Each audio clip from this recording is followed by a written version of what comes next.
নমস্কার, আমি আলপনা ধর এনি 24-এ আপনাদেরকে স্বাগত। হিউম্যান সায়েন্স ফোরামের মাধ্যমে মরণোত্তর দেহদানে অঙ্গীকার করলেন জাতীয় জল কমিশনের অবসরপ্রাপ্ত কর্মী আশিস কুমার চক্রবর্তী। 21 আগস্ট বুধবার বিকেল 6টায় শিলচর মেহেরপুরের যোগী তাতিয়া লেনে নিজস্ব বাসভবনে তিনি মরণোত্তর দেহদানের অঙ্গীকার পত্রে স্বাক্ষর করেন।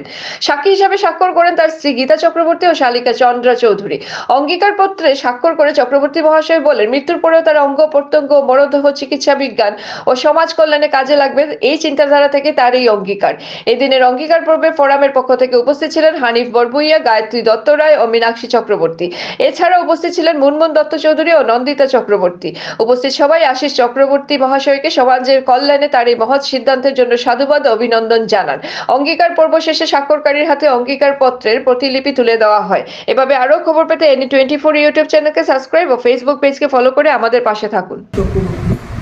আমি আজ দেহদানের জন্য ভলেন্টারিলি আমি দেহদানের ফর্ম ফিল আপ করে এতে যুক্ত হলাম দেহদানের জন্য। আমার ইচ্ছা যে আমার মৃত্যুর পরে আমার দেহটা যেন কোনো মানুষের প্রয়োজনে হয়, এটাই আমার একান্ত মনের ইচ্ছা।